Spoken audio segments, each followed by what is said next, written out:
welcome to another episode of You Might Want to Sit Down for This Podcast. I'm your host, Kevin Von Helvet, and we are at episode number 12.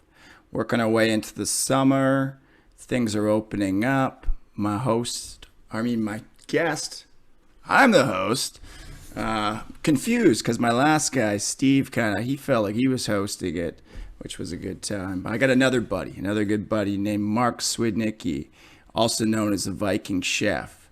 Mark and I met, maybe like 3-4 years ago, maybe 4 or 5 years ago, living in the West End of Vancouver. Just a really good dude. He was working at this pub sort of restaurant called The Score, a sports bar, with a sick patio and awesome food and a great crew of people working there. So we got to be buddies. And he recently was on a show called Wall of Chefs and kicked ass on there, and he's kicking ass in life, pursuing his dream to be a chef. We recorded this one actually at a few months ago, which is kind of funny because he says in Montreal it snowed recently at one point. So if anyone's thinking, oh yeah, I heard Canada was cold, no, it doesn't snow in the middle of July. But this was recorded a little bit ago because I just started piling these up because I wouldn't really know what I was doing, and this one I'm glad to kind of pull the archives. And it's interesting because just listening back to a couple months ago, where this weekend I went to my very first punk rock show. There was a live bands in so long because there was a memorial show for Mr. Chai Pig behind me here from SNFU, who passed away nearly a year ago to the day. And I'm pretty sure the memorial was a year to the day of his death. So there were some local bands and just a party. I was just rubbernecking the whole time. Punks everywhere. Is this happening? Live music? It was amazing. And then, the next night was, next day we had another, sort of get together, a skate jam for a buddy named Chris Lafreniere. So a bunch of us hang at the skate park. Then buddy had a barbecue. It's starting to feel like things are getting back to normal. And that's great. Love the social side of hanging out with friends and going out and doing things. For a year and a half, we couldn't really do that. So, you'll hear the contrast, just, kind of looking back just not so long ago at how things have changed. And it seems like we're moving in the right direction, which is good news for me. And I think good news for everybody, because we all just want to get back to doing the things we love most. For me, what I love most, going to punk rock shows, hang with my friends, comedy shows, just traveling, getting out and being social. I'm going to be playing music from the Mad Caddies on this episode because they're bros and they're rad and they've let me use their music, and Fat Records said it was cool. And I got my little cat Zeke meowing at me there. I don't know if you heard him. He's had a bit of a rough go the last little bit. We lost his sister Carmelita, but I'm not going to get too into that now. Maybe in the next episode I'll chat a bit about that. But playing some caddies, playing a song called Leavin', which is just about packing up your shit and getting the fuck out of town with no real direction so much or plan, just time for change. And that's what Mark did, and that's why he's on here, because it's a really cool, interesting, inspiring story. I hope you dig it. Thanks for listening. Thanks for sharing. Thanks for subscribing. Couldn't do this without you, the listeners. Give it a follow, www.sitdownforthispodcast.com. Check us out on Instagram, Sit Down For This Podcast. Also on YouTube. All those links are on the website. Thank you for listening, and enjoy this episode with Marc Swiednicki, the Viking Chef.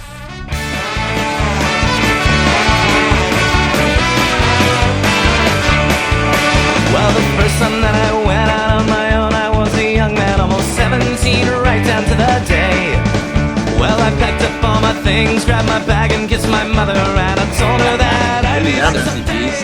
Hey, I don't know what's up with Zoom, man. I tried setting up the meeting, and then I set up 4 different ones, and I don't know. It's a really simplified app, but it's almost too simple because when I go in, I just don't know what the fuck I'm doing. Well, that's it. When you sent me the link, I went to go and click on it, and it was just fucking not sending me anywhere, and I couldn't figure it out. And I was like, okay, what the fuck? Just a prank. Yeah. I was fucking podcast. I was like, that's it, man. He's just fucking douching me again. Is this a tour of your home you're giving me? Yeah, man. Where are Well, you? just a little bit of a tour. I'm in my kitchen right now. I'm actually cooking right now. You'll be happy to see this little beauty here. It's all kind of roasted vegetables from my dish last night that I'm reusing in another post. Cool. Oh yeah, And that's rad. yeah, and you love Montreal. They all have the brick walls, bro. Look at that, man. Yeah, man. Yeah, I miss Montreal. I actually am wearing my Hood Rat shirt. You Nice. saw that band? Yeah, man. Yeah. That's hilarious. I'm pretty sure they signed my balls. I was actually going to put that picture up today saying, hey, we're going to be doing a podcast. And I have your balls stretched out. And everyone's like, are you serious? He's signing his balls? It's a great canvas. So, yeah. Good day you shaved, eh? Yeah, well, who knows? I hope so. I was in Montreal, so I probably cleaned up for that. Who the fuck are you? Introduce yourself. All right, man. I'm Chef Marc, the Viking Chef. I'm presently trying to make my own TV show as well. Pre-COVID was happening down there. But yeah, my life right now is in Montreal trying to just, circumnavigate the new world, Yeah, man. And how your last name? Is it Swiednicki? Yeah, Marc Swiednicki, man. You got it. Swiednicki. Is that Swedish? Yep. There you go. And that's where the Viking thing came from? Yeah, the Viking. My dad's Swedish and my mom is Norwegian. So I've got both sides on me, I thought it was all about the buttholes that you pillaged. We try every time, man. I've been sitting on that one all fucking morning. You've been dying to say that. I'm just like, fuck. I woke up. I'm like, I'm interviewing Marc today. Okay, what am I gonna? I'm gonna butthole pillaging. Yes, that's what I'm all about, man. Yeah, I butthole pillages and spices like no other. I'm very excited that I've done. I think you're probably the 6th interview I've done now, and it took a while to kind of figure out what I was gonna do. At first, I was gonna do this as Kevin Brooks and do like it's still gonna be inspirational, but.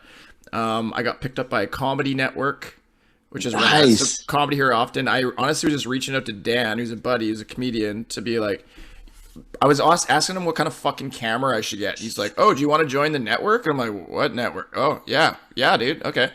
So, yeah, so that was really cool. But I mean, long story short, when I started, I was really like cautious because I was like, this has got to be for kids. And then just realized there's no way to kind of have my cake and eat it too. My vegan cake that you're making me right now. Yes, sir. Yes, sir. but it's like it's so liberating now that I can just fucking say fuck as much as I want, and so can you. So good to know because I don't really give a shit either way. So yeah, man. That's so good. Go ahead. What? You're joining a syndicate with the comedy crew or what? Yeah, it's called Comedy Here Often Network, and they've got a ton of podcasts already. They're part of 604 Records, and I know you're a huge Nickelback fan. So 604 Records, I love though. That's great, man. Yeah, I know. So it's really cool. So I'm really stoked on that. And then just finding the tone or the theme, the vibe, I guess, of this that because it is a comedy network. So I'm gonna do a Just Wiggle Your Toes one as well, but I'm gonna get my feet wet on this, figure out how to do it, and then do that. Yeah. So, yeah, man. That's so awesome, we can man. be cunts on this. Yes, we could be normal. Yeah, 100%. I know, and like I had like my guests who were like at first they were all really like I was really like sort of holding back because you didn't. Yeah, it's such a fine line, right? So the guests were too. So I'm really happy with where it's going, man. But you happy to have you on here. You recently won a contest, right? Sure did. Wasn't a haircut conquest. Wasn't a haircut. I said that wrong. I fucked it up. Yeah. That was my other. I have them both written down. That's all you wrote down for our little fucking interview. Eh? That and a bunch of you our did a friends' lot of names. research, eh? I did 0. I don't even know what the fucking thing's called. I looked it up last night. I was like, I forget. Whatever. You'll tell me. Yeah. Wall of chefs, my friend. That's what I thought it was. Yeah. Yeah. Basically 2 years ago, I packed everything I had in my car, as you know, and fucking drove across this country. Could take some people 7 days. It took me 45 days, and I fucking just ate, drank, fucked my way across this country, and lo and behold, I ended up on a TV show when I got to Montreal. That's so cool. And I was actually going to say with the Viking thing that you are a bit of a nomad too, man, because you like to you'll just pack up and fucking go when it's time to go. That's it. Right? Yeah, if it doesn't fit in my car, it ain't coming, man. That's the way I Yeah. feel. It's pretty hard to just stay put in one place all the time, you know? How does your fucking head fit in that car with that thing on it? It's kind of sideways. I You drive got a like that, convertible you know? or what? Yeah, yeah. But you should see the looks I get when I drive in the car, man. People are just like, "Oh, don't fuck with that guy, man." Yeah, they're like he's that QAnon shaman piece of shit. He's made it. He's fleed to Canada. When Clearly I put the blood paint on and drive across Montreal, fuck, man, Yeah. people get right out of my way, man. I love Montreal. What's the weather like there these days, man? Dude, it like was spring. No, it was fucking snowing like a motherfucker Oh, yesterday. no. Oh yeah, That it was sucks. horrible, man. It was in the daytime. It was all sunny. I took this picture of me on Instagram, and I was like, "Oh, have a great Friday, everybody." Then 2 hours later, it was a blizzard, and I put another crazy. picture up, going, "Forget the last post, man. It was brutal." We just had here like for the last week. It was like high 20s, man. It was like It was, yeah. Did you not see? It was insane. I was out riding my bike. Like I'm sunburnt right now, multiple times, like multiple days. Jesus, Drove up I to know, Whistler. It was 27 Yeah. degrees on the way up there Jesus last Christ. Friday. Yeah, it was nuts. Came out of nowhere, and it was just like a week. Now it's like raining. It's typical fucking April, like raining 10 degrees. But I still it was- miss that weather. Yeah, more versus the snow. You mean? Yeah, any day, Yeah. any day. You know, That's why I'm here. I can't really get a fandangle around the snow. We had that one snowstorm when I was there, and you were trying to get me around. dude, I was telling my girlfriend about that today. I was recanting the story of us fucking picking you up to the punk rock bar, fucking barfly, and fucking Yes. trying to get you up the stairs and dropping you. Yeah, they're very. And then I feel like did I try to do those stairs? I fell down the stairs on the way out because and I lost my stupid wristband. Motor. Yeah, well, I left my motor. I just left my motor. And I think I lost the wristband that controls it that I didn't realize are like $500. So I went from I drove from like Thousand Island area of Ottawa-ish out, like small. That's not Ottawa, but I'm in Ontario. It was basically like a 2.5 hour drive all the way back there to try to find my wristband that was clearly gone and pick up my power assist that I left at the punk rock show where I got my nuts autographed. We had a good time that weekend. Remember, all those people thought we were abusing you when we dropped you too. What are you doing to the guy in the wheelchair? Qu'est-ce que tu fais avec lui? And they were all pissed off, and we're like, "Hey, no, he's our friend. We're bringing him in the bar." You're like, just talk to him for 2 minutes, and you'll kick him down a flight of stairs too. Trust me. Totally, man. You Totally. will encourage this behavior if you knew this fucking asshole. Oh yeah, I've never actually pushed anyone up a wheelchair on Saint Laurent in the middle of winter in a snowstorm. That was a first for me, I gotta say. Yeah. And we got a lot of looks. I'll say that. Yeah, man, and I think because I flew in and it had been good weather. It's kind of like you were saying, and then all of a sudden it just hit and it was dumping, and it was That's it. It was probably a foot of snow by the next day. It really accumulated. Yeah, Let's, turned to shit. Yeah, let's also interesting where I felt like such a piece of shit that I didn't speak French. Like I've got barely any French skills, and you really realize it when you hop in an Uber or a Lyft in Montreal that they don't even speak English. And I remember just being like, I'm glad you do, or you speak French and English, but I'm glad you speak French because it's tricky, right? And I'm like, I don't know. So many I still Canadians remember don't know learning. French. I speak French, but I'm not completely bilingual. But I still remember learning fauteuil de roulant. That's your fucking wheelchair in French, and I was like, Really? I never knew what it was in French, and I had to say it because I had to tell people we need a cab with a wheelchair. We need this with the wheelchair. I never realized how much you do rely. You need to know the words. Fauteuil la. Fauteuil de roulant. Fauteuil de voila. Yeah, close enough, man. Just Fauteuil. F-A-U-T-E-I-L. Fauteuil. I'm not even listening. Fauteuil. I'm not coming to fucking. I can't leave BC because of COVID. So I'll ask you. I'm gonna forget. I know. But let's talk about that contest, dude. Like that was pretty cool. So Wall of Chefs. You're basically. That seems Wall like a pretty of big show. Chefs. It was a big show. I auditioned, and I didn't know if I was going to get in or not. I just they asked you to send a little 3-minute audition of you cooking in the kitchen, talking about what you love doing. And actually, I didn't even know they were looking for casting members, a casting call. A friend of mine from CBC Vancouver said, I have a friend on the production company and you would be perfect for this show. You should apply. And at the time, obviously, I wasn't cooking professionally back then because I was working at CBC. Yeah. And I said, sure, okay, I'll apply. And you can't sure cook enough, professionally to be on it though, right? Because is it amateur? No, yeah. They can. Yeah, that's right. They call us home cooks. So home they were cooks, like, you could, but you know what's funny is you could be an ex-chef, you could be a caterer, but you can't be working professionally in a restaurant. You know, at the there time. there were sommeliers on the show. There were bakers that don't do it anymore, and they're doing a day job. So you got to be careful who you go against too. At the end, Well, you never know.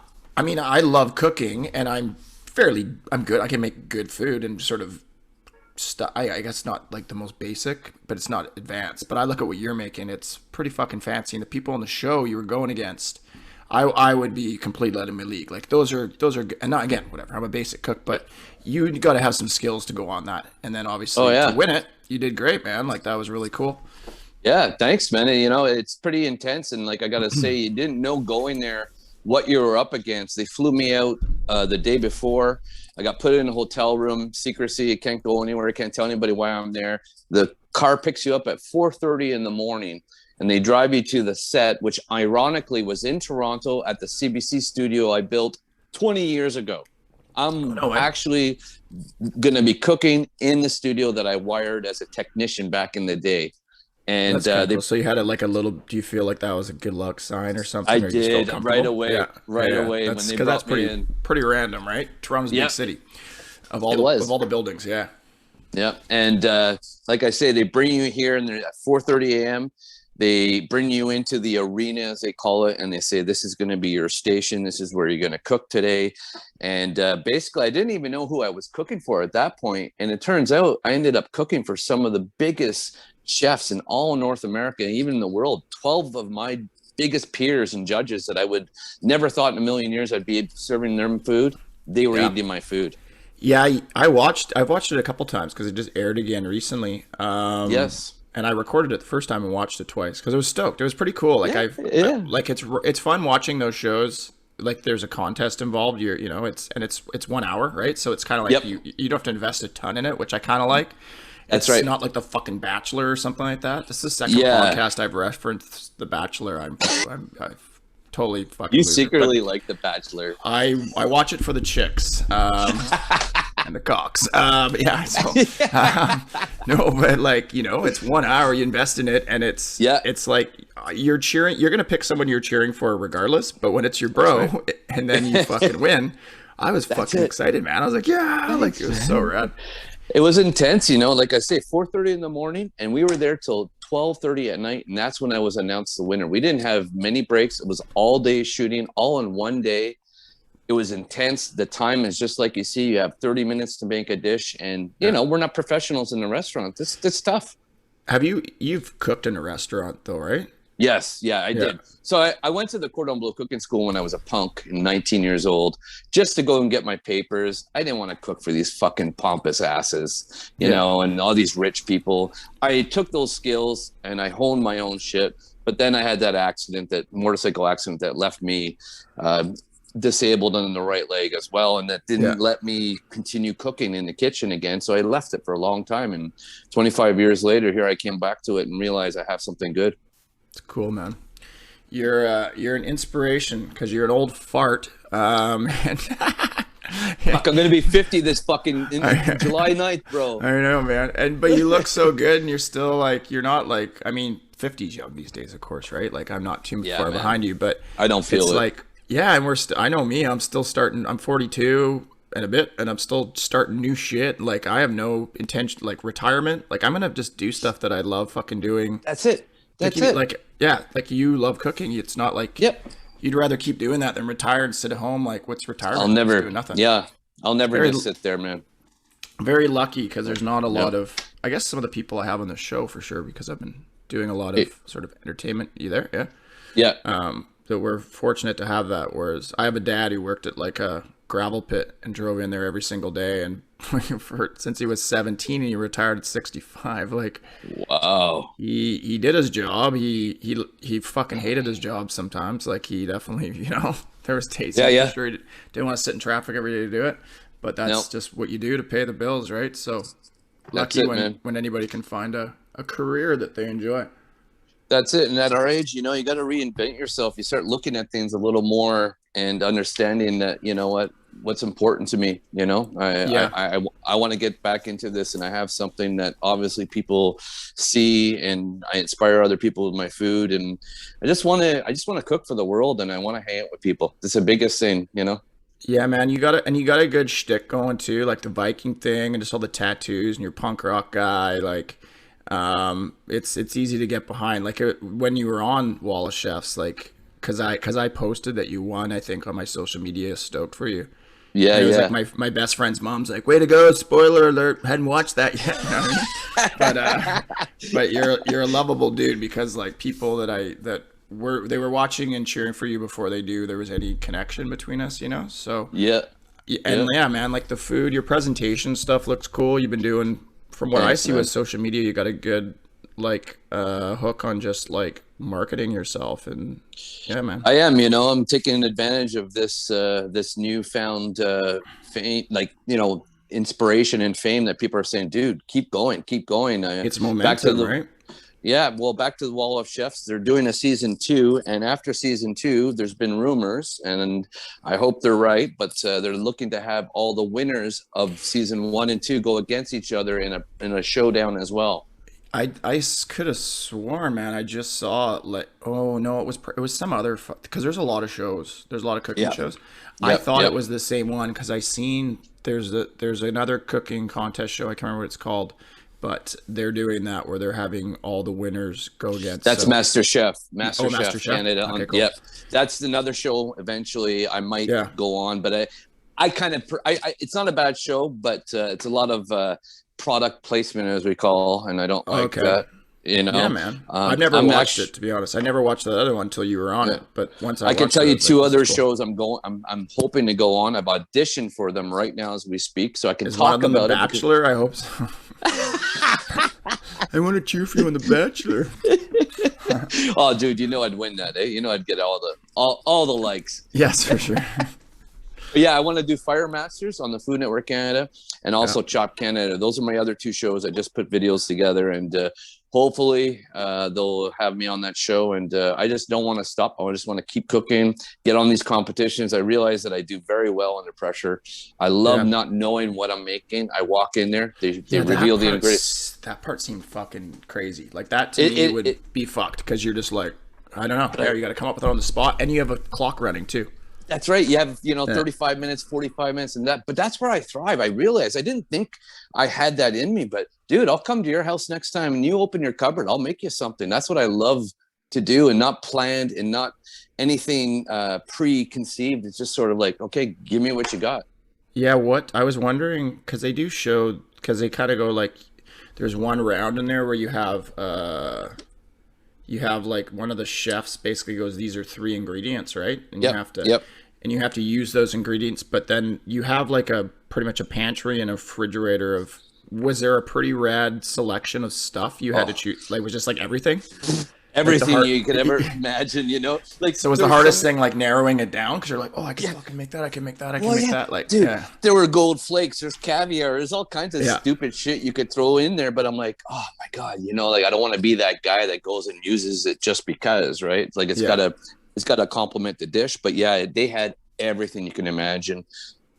And like you said, they open up a fridge and they go, okay, these are 3 ingredients I have in my fridge all the time. Now you got to be inspired to make a dish using those 3 ingredients and showcasing those 3 ingredients. And you got 40 minutes and you're like, Jesus Christ. Okay, boom, go, And what was that one was Pepperchino, I believe. See, I've seen it a few times. And none of the chefs had used it or were familiar with it, correct? No, none of them have heard of it. You said you're going to use it from now on. Are you using it? Were you? Yes, I am, actually. It's called Pepperchino. Yeah. And I've got that mullet, you scumbag. Look at that right there. Yeah, bro. Look at that mullet, man. I just trimmed mine up a bit.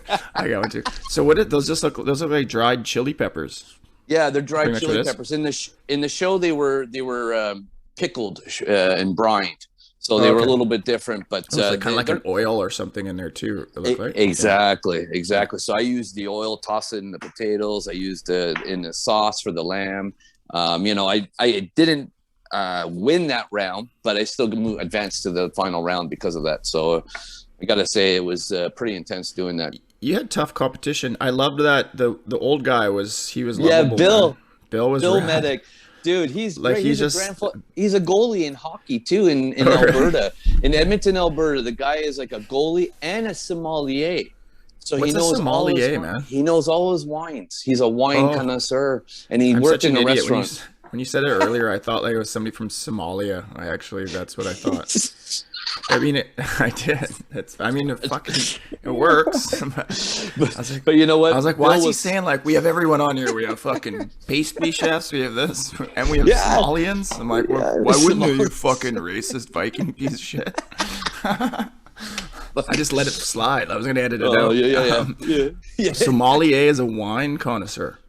Yes, he's your guy. You go to a fancy restaurant, which we don't go to very often. You sit down, there'll be a guy come just for the wine and serve you the wine pairing to what you're eating. Yeah. So he had some extensive knowledge before coming on the show. But what a great guy. Me and Bill were in the same dressing room together. The guy is like, we're friends. We talk every day. Are you still buddies? Oh, yeah. We talk every day almost on Instagram. Yeah. That's cool, man. Yeah, he's a good guy. A good dude. Everybody on and this then cool. we had a dietitian on the show as well. There was a Shauna. She was a dietitian from Winnipeg. And then you had Anna, who was a caregiver here in Toronto. Sorry. But yeah, some really good talent to go up against. It came down to you and Anna at the end, did it not? That's right. Me and Anna in the end. Yep. I was very lucky. She had a crepe, and then you are a creep, I believe. No, she had a crepe. And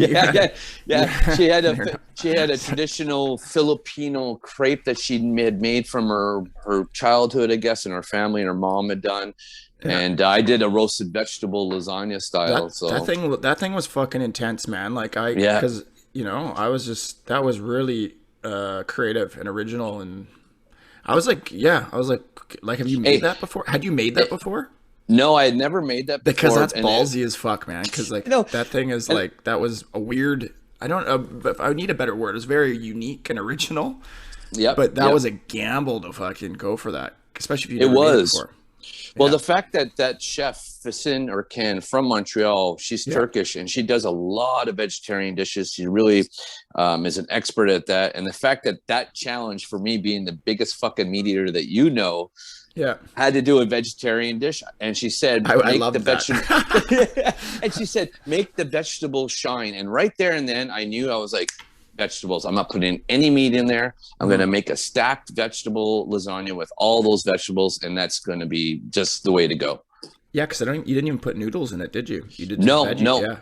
That's right. Yeah. It kept all the pasta out of it too. It was just vegetables. Fuck yeah, bud. Yeah, good man. For you, man.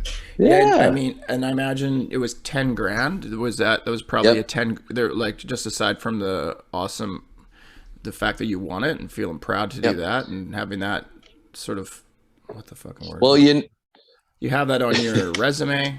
That's it. That accomplishment, but then you also the $10,000. You're probably stoked to get 10 G's. Oh yes, yeah, it was great, man. It was all spent in one night with hookers and blow, but obviously, it was spent beforehand. You had to go back. But you know what? I didn't actually care about the money. It's funny. I went there and I was just challenging myself to do something out of my element that I'd never done before. Yeah, and I thought, you know what? If I can fucking come out of this with anything and learn anything, the fact that I won was more than the money. I didn't care. Well, that's good. And I think, I don't know, we're both old school punk rock guys, right? So we're of the kind of DIY mentality that, you should do things not for the money.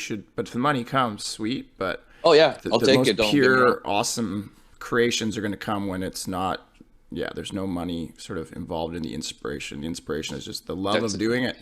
Yeah, just like the other shows I want to go on. I'm not doing it for the money. I'm doing it for exposure, experience, and just challenging myself out of my element.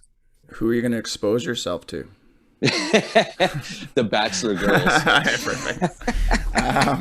Was that when was that was that thing was that Wall of Chefs filmed before the pandemic? Because it looked like it. Yeah, because there was. I was kind of watching. It's weird. You kind of police things that you see. They're hugging and touching hands. Like you can't do that, right? Yeah, and it was November 2 years ago. And it was just before the pandemic started getting crazy. It was 2019 November. And actually after the filming in November, I went back and I remember in December them starting to announce that there's a new pandemic and they're trying to figure out what's going on. And that's when we all went into lockdown the next month, you know? How I was talking, I had a guest on yesterday named Dakota, who's a comedian, and she's just involved in all kinds of, like, she's a total artist, right? So she's on a TV show. She's got all these kind of things in the work. So we're talking about NDAs. So you obviously had an NDA for winning that, your non-disclosure agreement. How hard was that to keep that to yourself, man? So fucking hard, bro. So hard, you know. And how did they give you the 10 grand after the show aired? That's the because that's what you're like. You just show up and you're like, money bags. You're like, yeah, man. Where'd you get 10 grand for? Like, Mark? Well, that's it. With your big novelty check, like. Well, because of the pandemic, they did two things here. With that first season, they aired half the first season in the winter of the first pandemic, the first wave in 2020 in February, and then they told me we're airing this first 6 episodes, and you're going to be in the fall episode later. And I was like. Speaking of falling, I think Marc's phone just fell into his vegetable blender.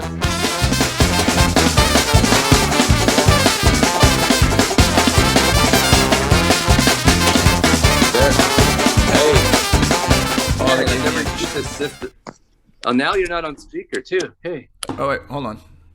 Hey, cool. Oh. No, I don't need to put the earphones. That's good. That's better. Okay, cool. Sweet. All right. Sorry about that. No. It was a good time for me to talk a bunch of shit about you while you. Yeah, I figured that. I'll probably just edit that out, but maybe not. I don't know. Yeah, keep it, whatever. I kind of, it just adds to it, right? I like that it's just random as fuck, and I kind of like you were saying, like my prep work. I'm not doing a lot of prep work for these, but it's cool because I'm doing them with people I generally know, so it's like there needs to be no prep work. We can just kind of let it go, let it just fucking unravel how it unravels. That's it. More fun. It is. And you know what? We can talk for hours, so it's just one of those things you pick what you want and put it on there, right? Yeah. Well, the show's only an hour, so don't get fucking ahead of yourself. Oh, wait, you're quiet now. Yeah. Well, I'm okay, man. Here, can you hear me still? Yeah, I can hear you. Yeah. Okay. Yeah. You're using just the mic through your phone? Yeah. Okay, yeah, you still sound good. Okay, cool. So what are you not working with CBC anymore then? No, unfortunately, through the pandemic as well, after moving all the way here to help them build their new building, they ran into financial problems. And as a contractor, they let me go about 6 months ago, and no notice, no nothing. It's typical being a contractor for CBC, and the life of a technician for them is, okay, we use you much, and that's it. We don't need you anymore. But oddly enough, I walked across the street to CTV and got a job a couple of weeks later. Nice, dude. What are you doing with CTV? I'm doing the same thing, technical installer. So I'm working with the engineering group, and we do all kinds of technical installations for them, and with RDS, Bell Media, and the Weather Channel here in Quebec. Cool. Are you what's up with you got a spice? Is that spice rub? Is that your own? Yes. Thing? I'm really lucky. After my show, a ma and pa farmer spice company in Alberta reached out to me and said, hey, we're looking to showcase somebody with a special spice, and you seem to be the chef we really want to work with. And would you mind, putting together a bunch of spice ideas? And we just started this little special spice company now, and it's called Township 27. It's in Alberta, and my first spice was Death by Pork. Nice. And I know you love pork, so I made it in your honor. Thanks, buddy. Well, you lost your camera again. There we go. Let's go. Yeah. You don't cook a lot of vegan stuff, do you? No, but you know what? I'm changing a lot. lately. I feel like you almost have to, because everywhere kind of has a vegan option these days. Yeah, and you Though know what? I'm leaning more towards that diet. Actually, I don't need to have the meat all the time and everything. I'm really just trying to, for the environment, for my health, for everything sustainable in life. I still want to crush myself a good meat patty though once in a while, man. Dude, I mean, you know me, I've been vegan for 5 years, but there's definitely times when I fail, utterly Yeah, fail. yeah. Even last night, man, I was just craving ordering like a pizza, a cheese pizza, vegetarian, but I was like, and I like did everything I could to stop myself, which I did. I was proud. So Yeah. order it after this. But like, yeah, I've been really good in January. Since in 2021, I've been pretty strict, but some of the stuff that you post is like, you're very good with your camera angles and stuff. Some of the meat and shit looks tasty, man. It makes me Thanks, man. think like if that landed in front of me, it'd be really hard to just have my salad or my hummus or whatever the fuck. Tofu. I mean, I love the vegan food, but actually I really love it and cook good stuff. And you can make really cool stuff, but meat, I don't know, meat. It looks tasty. Some of the stuff you make. You know what? That's the thing. I always say I do these meatless Mondays, never look so good posts. And every Monday I dedicate to meatless. And I'm finding new ways to reinvent the dishes I do love. Like I did a Philly cheese steak tofu. And I find sometimes I'm like, you know what? I don't miss the meat in that, Yeah, no, for sure. But I do feel too, I just don't want to be eating big heavy meats. I feel different after I eat more or less meat, Oh, totally. I mean, your cheese, you do a lot of cheese though, hey? Yeah, yeah. French, is that your French thing, or you just love cheese, or? I just love cheese, man. It ain't nothing to do with the French. It's just, I could pour myself cheese all day in the cup and just drink it and eat it, man. I love it. Yeah, because most of your dishes, like, it's like, I'm like, oh, maybe it's vegetarian, that it's just like, and this kind of cheese, and that kind of cheese, and that kind of cheese. I'm like, oh, it's going to make it tasty for sure. Oh, yeah, it does. Yeah, you have to do vegan Tuesdays or something. Well, that's another thing I'm going to be leaning towards. I'm actually, I have a friend of mine here in Montreal. His name's Pierre-Yves McSween. He's a pretty big personality, TV personality, French personality. He's an accountant that puts out these great tips on saving money. Anyways, long story short, he's helping me publish my own cookbook. And the first one's you've been working on that for a while, eh? Yeah, I'm still working on it. I'm going to be putting out a series of 3 cookbooks. The first one's going to be the ultimate fucking gluten-free cookbook. And there's going to be a lot of vegetarian dishes. And why gluten-free? Actually, I just noticed a lot of people are having these celiac problems and a lot of flour, and especially my girlfriend right now, she doesn't eat any gluten. So a lot of my recipes and dinners I make for us have to be that way. And I don't really miss it too much, except for in pizza. I haven't made a good gluten-free pizza dough yet that substitutes the original. But at this point, I feel like it's not, it's not something out of my element. Well, and I think that there's a lot of people that are trying to stay away from gluten because they're celiac or just because. That's it. So that's a good little niche probably too, right? Sort of makes you stand out again on your own for other cookbooks. There's probably not a lot of... I might call it the ultimate fucking gluten-free cookbook for my girlfriend or something, some reference to her. Yeah, and you're going to have that fuck in there too, or what? Yeah, it's going to be in there for sure. Oh, yeah, 100%. Actually, I've got my Thug Kitchen cookbook over on my shelf, and it's something fuck. But it's got it's got like a little asterisk in it, right? Well, then the next book, he does want a vegetarian book, so that's going to be dedicated to you as well, man, friend. Vegan? You gonna do vegan stuff or just vegetarian? Just vegetarian, man. I ain't doing the vegan. I need that cheese. Yeah. Dude, there's like I've been making some pretty tasty cashew cheeses and stuff at home. I have experimented a little bit with that. I actually like the cashew cheese. I spread it on some bagels and stuff like that. It's really tasty. It's good, and it's not hard to make. Like, you basically just, I mean, you can soak the cashews overnight for whatever. I just blast them, like just boil them and let them sit like kind of simmering or in the hot water for like an hour, and blend them up, and you add whatever you want to add, and it's pretty crazy how tasty some of that can be. Definitely like just with like simple and even like without cashews, I've done it with just like onions and potato and carrots and some spice and like this tastes like cheese. How the hell does this taste like fucking cheese? Unbelievable, I know, eh? Yeah. Yeah. I do like an Alfredo too with cauliflower, and it's just basically cauliflower, garlic, and onions, and like some vegetable stock and a bit of salt, and then nutritional yeast. And I add a bit of white wine and lemon and kind of fancied up some Cajun spice sometimes. But you know, like great. Alfredo, it's so fucking heavy when you eat like an entire plate of pasta soaked in Alfredo sauce, which is just cream and butter, pretty much, right? Like it's got so to crash heavy. after that.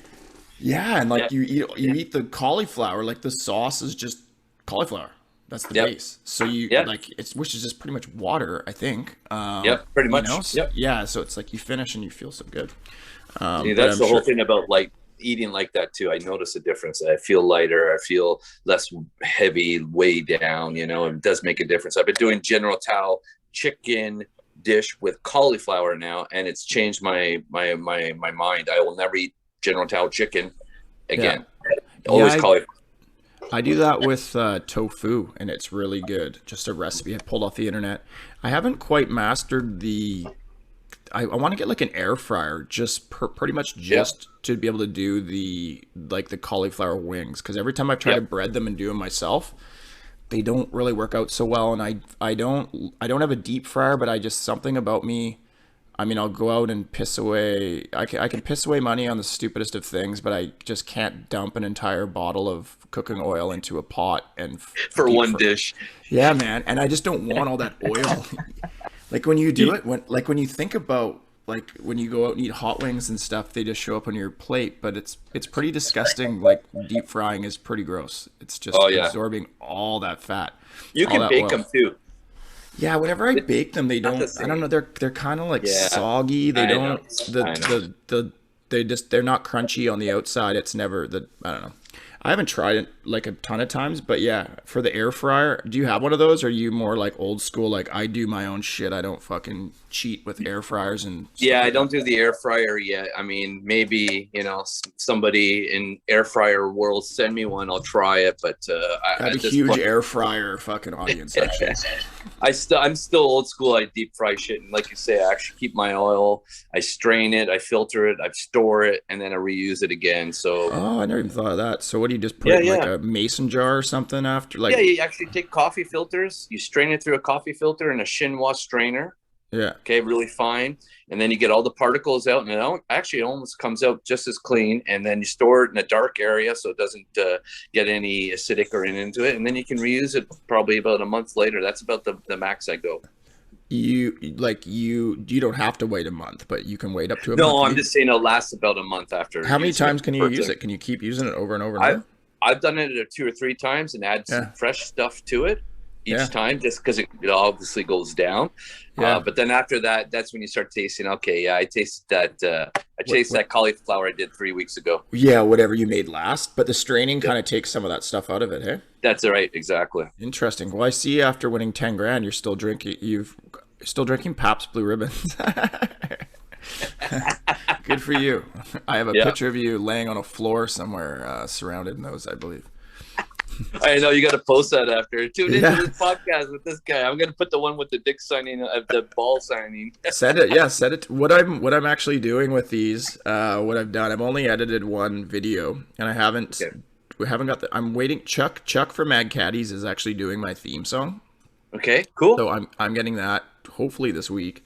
Awesome. So that'll be at the beginning and the end. But I got permission to use Fat Records music, and the Caddies gave me the green light off the top. Fat Records just said you just have to get permission from the bands. Caddies are buddies, and it's just pretty good music. It's great music, but it would fit no matter what because it's not super. It can be thrashy, it can be chill, it can be reggae, right? Yeah. But then I thought, well, fuck, you know what? Every time I try to post one of these to YouTube, guaranteed, even if I have permission, it's going to get flagged and it's going to get muted, and it's just going to be a fucking nightmare. So I'll get a theme song, right? But I have edited one video that's done, and it's what I'm doing at the end of these is I'm doing a little slideshow just as an added kind of bonus to watch That's it. So great idea. Yeah, man. And then I can play the song and it'll just play the tune, and there's just some pictures. So that's awesome. I can, and it's kind of cool these days. It's like the first person, I'm like, can you send me some pictures? And I'm like, actually, I don't need you to send me shit. I can just go onto anyone's Instagram, And see Facebook, and just pull their pictures. Yeah. There you go. Yeah, buddy. See, Yeah, and you know what? Are you vaping too? Here we go. No, Vape is that break? weed or is that's weed, isn't it? Yeah. Yeah. No, I barely ever smoke weed. It fucks me up. I remember that. I just was wondering. I thought you had a vape in your hand. I was like, holy shit. No. This is the pen that I wrote insults about you on. No, man. I actually like in January too. I kind of started vaping like nicotine. I just because I would smoke a bit when I drank, and then I tried that, and I got really hooked. I got actually like I don't think I'd ever been hooked on nicotine until those stupid vape things because they're just so convenient and it's such high dosage. Yeah. So in January I cold turkeyed everything. Wow. And I've still cold turkeying or what? No, I don't really have any rules on it. Like, but the other night, like I hadn't drank a drop or smoked or I hadn't done anything. Just super clean living for about 3 weeks. And then, like, because I had my birthday, my dad was like, we're having beers, you pussy, basically. And I'm like, okay. And then as soon as I had like 2 beers, I was like, I can't wait to go buy a pack of smokes and just smoked all of them. Oh, yeah. Yeah. So I'm kind of in that place where, if I'm going to do it, I'm going to go have a bunch of beers and I'm going to smoke and then I'm just going to shut it down for a while. But we did a comedian going away, or a comedian buddy's moving actually back to Montreal. Actually, where he's from. Yeah. So I went out the other night. I'm sitting on a patio, and it's beautiful, sunny in Vancouver, and there's just babes everywhere. And I'm like, I don't think water's gonna cut it tonight. You know?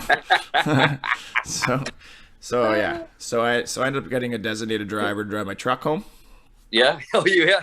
Yeah. You came in with good intentions.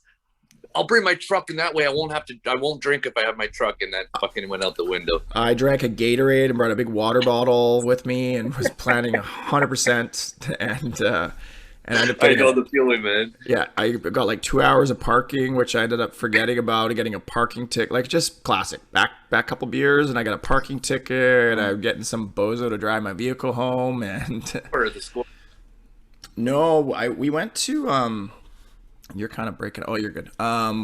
There's a couple comedians who own venues, right, or restaurants and stuff, which obviously are struggling like crazy right now. I assume Montreal is probably the same kind of deal.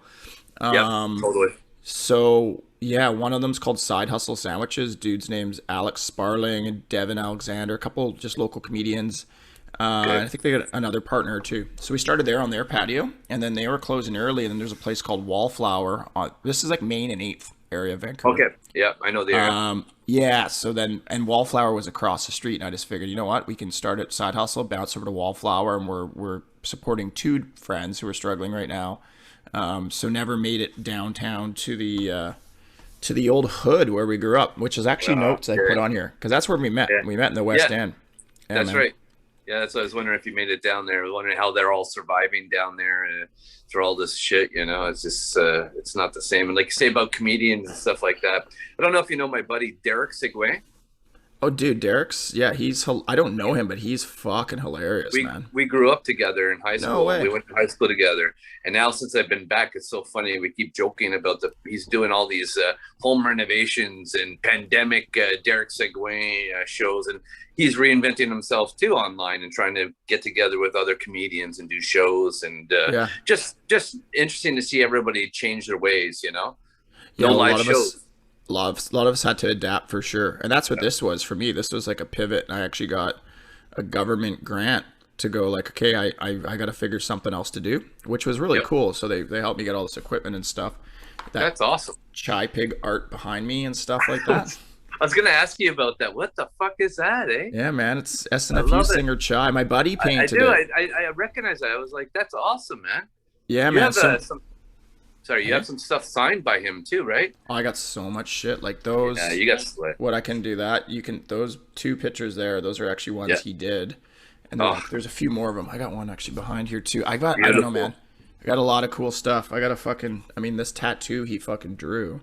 That's the one. That's what it was. It's the tattoo I remember seeing. That's right, man. And that's a beautiful portrait, man. I got a book it was like a rough copy of his book, still in the binders with like notes and stuff in it that the whole band signed that he gave to me. So I got a lot of cool Chai stuff. But yeah, when I saw that picture, I was like, rad. And it was my bro, like a high school buddy who did it. So it was kind of cool that I actually pitched to part of my grant saying I need art for the ambiance of my show, and That's they were awesome. like, they approved it. Like, it wasn't like I was fucking saying, well, I'm going to buy a computer, and then I went and bought art. Like, I told them I was buying this shit. Really?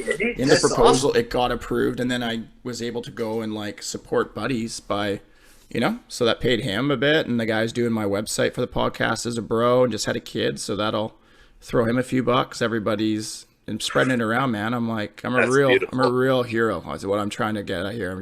You are, man. What a great person I am. You're such a fucking hero. I love you. Yeah. Hey, you're welcome. I love that CBGB in the background too, man. That's fucking classic too, bro.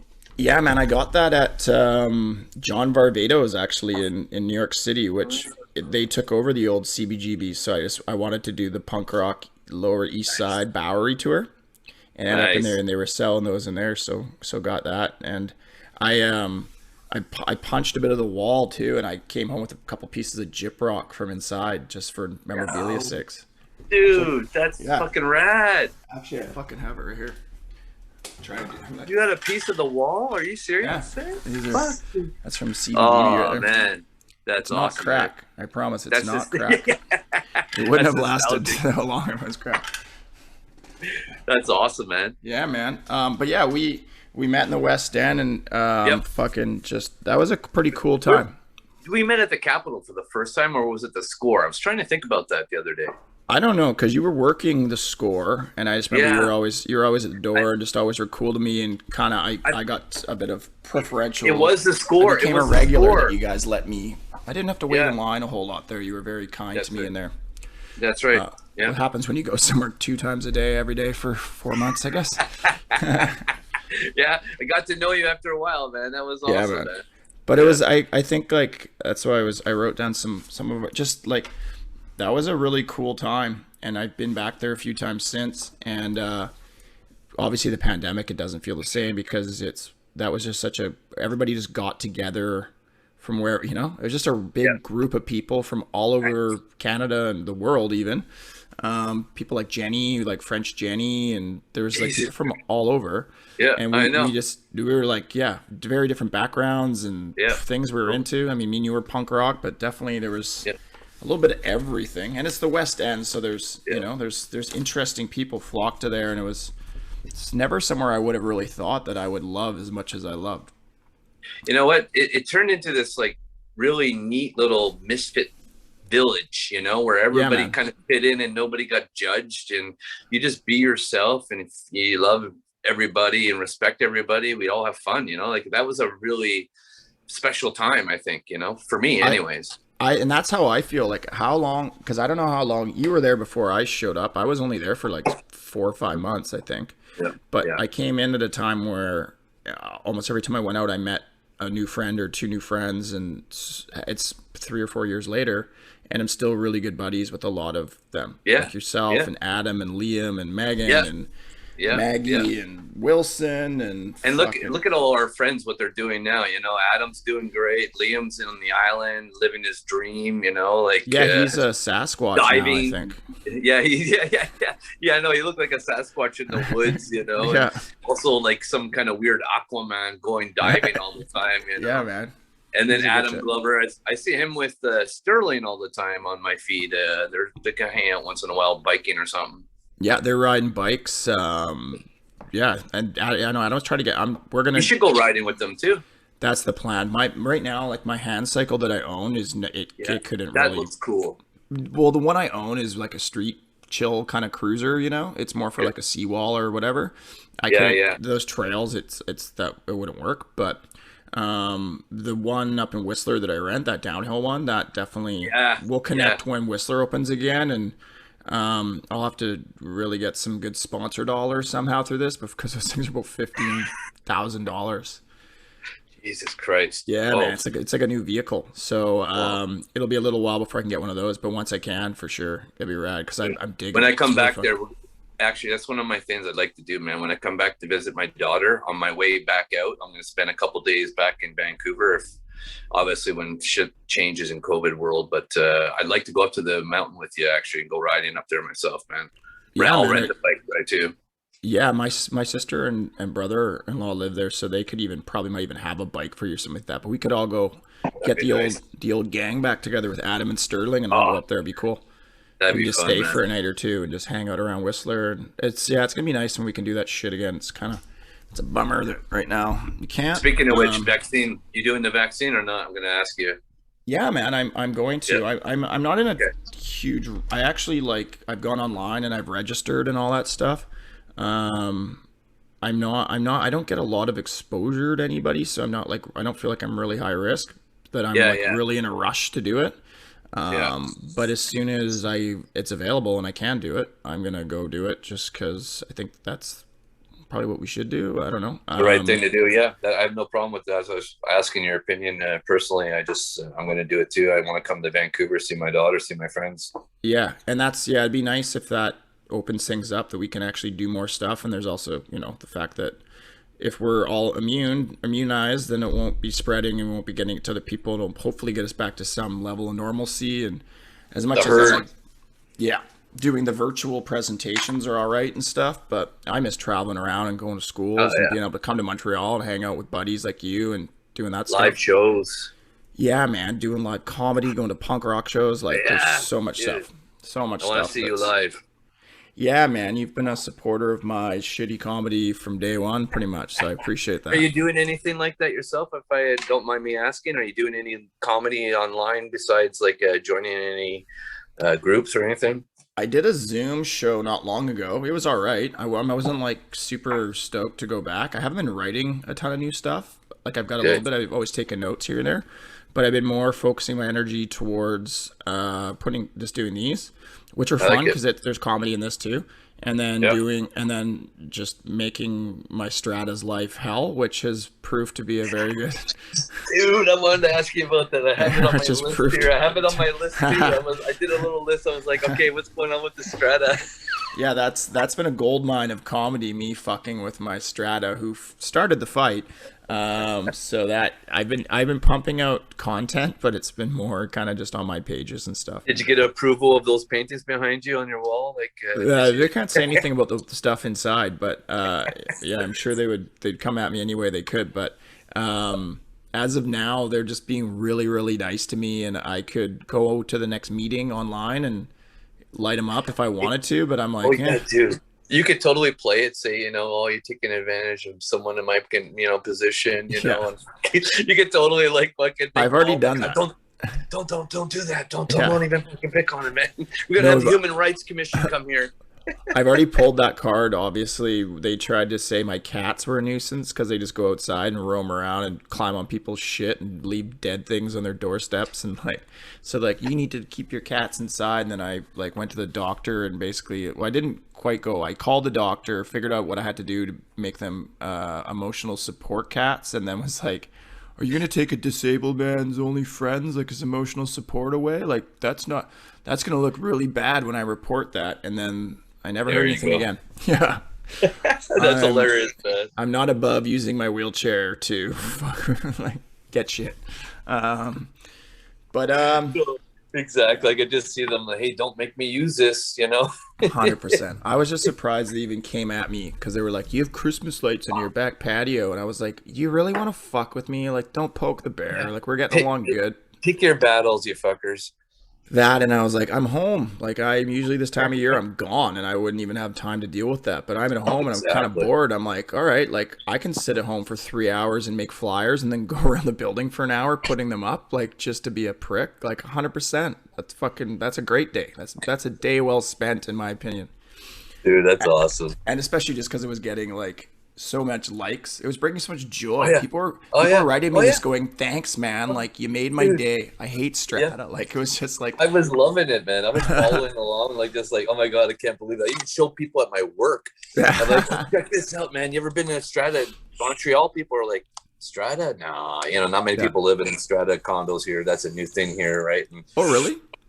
yeah. I mean, there are, don't get me wrong, but most people don't dwell that way, live in those homes here unless they are buying new. Oh, lucky. But yeah, some people were like, "What do you mean you can't put lights up? I can't put Yeah. Christmas lights. I can't put Christmas Halloween. Are you crazy?" People riot here in Montreal over that shit. So they were on my side. Perfect. I have like a bunch of 100%. Frenchies to 100%. fuck up Steve. Yeah. How do you say "fuck you, Steve" in French? Fâché, Steve. Fâché, Steve. Hashtag fâché, Steve. Mange la merde, Steve.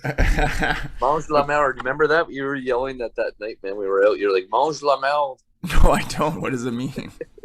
You're saying eat shit to everybody in Montreal. Perfect. So I was recommending your food to them, I guess. Yes, you were. It was right there, Mark. Okay. Let's wrap this fucker up. You got anything you want to plug or You know what? Just the I got another thing I'm doing actually, just so you know, I'm putting together a website. It's going to be called Plenty of Chefs in the Sea. And it's going to feature a whole bunch of other chefs cooking for anybody online. If you want to go and rent them and surprise your significant other or your cats, you can cook for your cats and you can do that thing. My cats have not been putting out lately, so I should fucking, yeah. But yeah, no, just myself, man. Chef Marc the Viking on Instagram, and that's about it, man. I love you. Cool. And where do they find they can find the link on Chef Marc the Viking at Instagram. They can find for your rub and stuff like that. That's right. Township 27. It's all on my link at Chef Marc the Viking. And is Chef Marc the Viking your OnlyFans for where you rub ones out? Apparently so. Okay, cool. So go there too. All right, Yes. bro. Have a good day, man. Good luck with that dish you're making. And Yes, man. Fun to hang out, bro. I love you, man. I miss I you. love you too, buddy. Yeah, I missed you too, bro. And we'll fucking talk soon. We're always chatting, right?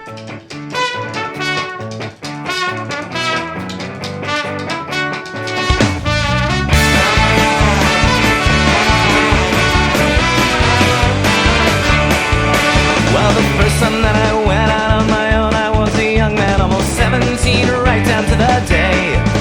Well, I packed up all my things, grabbed my bag and kissed my mother, and I told her that I'd be back someday. Hey!